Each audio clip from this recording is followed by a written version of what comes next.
Parliament হলো এই দেশের গণতন্ত্রের কেন্দ্রবিন্দু। বাংলাদেশ হলো পার্লামেন্ট হলো সকল কার্যক্রমের কেন্দ্রবিন্দু। পার্লামেন্ট হলো দেশের রিয়াল সমস্যার সমাধানের কেন্দ্রবিন্দু এবং ডেমোক্রেসিকে রুট লেভেলে বা এস্টাবলিশ করার জন্য যে কাজ করবে তার জায়গাটার নাম হলো পার্লামেন্ট। দেশের সকল আইন তৈরি করার জায়গাটার নাম হলো পার্লামেন্ট। সরকারকে বাধ্যবাধকতায় নিয়ে আসা একটা অ্যাকাউন্টেবল তৈরি করার জায়গাটার নাম হলো পার্লামেন্ট। কাজে পার্লামেন্ট হলো যেসব দেশে পার্লামেন্টের প্র্যাকটিসটা হয় সেসব দেশে এইগুলা বাস্তবায়িত হয়।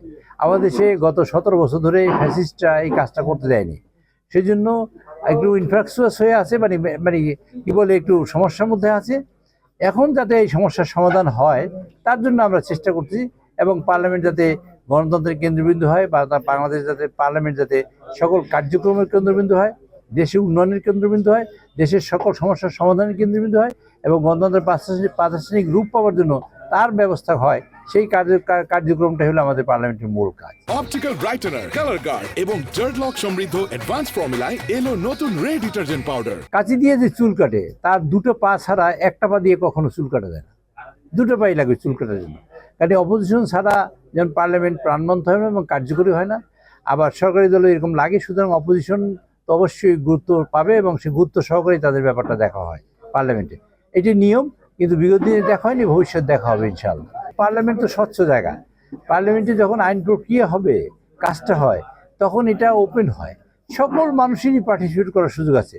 সরকারি দলও করতে পারে, বিরোধী দলও করতে পারে। তো মূলত পার্লামেন্টে বিরোধী দলের জায়গা এবং তারাই আলোচনা করে, সমালোচনা করে, তর্ক করে, বিতর্ক করে, এই জিনিসটা তৈরি করে তারা, এবং সেখানে দোষ ত্রুটি থাকলে তা পরিষ্কার করে এটা যাতে ভালো আইন হয় তার কাজটাই হলো পার্লামেন্টের কাজ। এটা সবসময় স্বচ্ছ, পার্লামেন্টের আইন কখনোই অস্বচ্ছ না। কিন্তু কখনো কখনো ফ্যাসিস্টরা আসলে ফ্যাসিস্ট আইন তারা পার্লামেন্ট দিয়ে পাশ করতে চায়, তখন পার্লামেন্ট হয়ে যায় রাবার স্ট্যাম্প।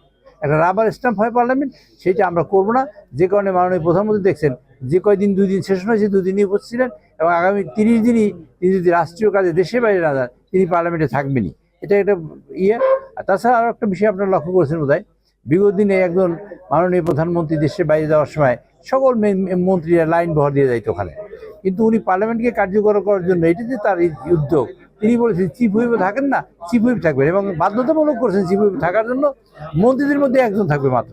কাজে এটা যিনি পার্লামেন্টের বাস্তবায়ন করার জন্য কার্যক্রম এবং পার্লামেন্টকে যে গুরুত্ব দেন তার প্রমাণ হলো এইটা।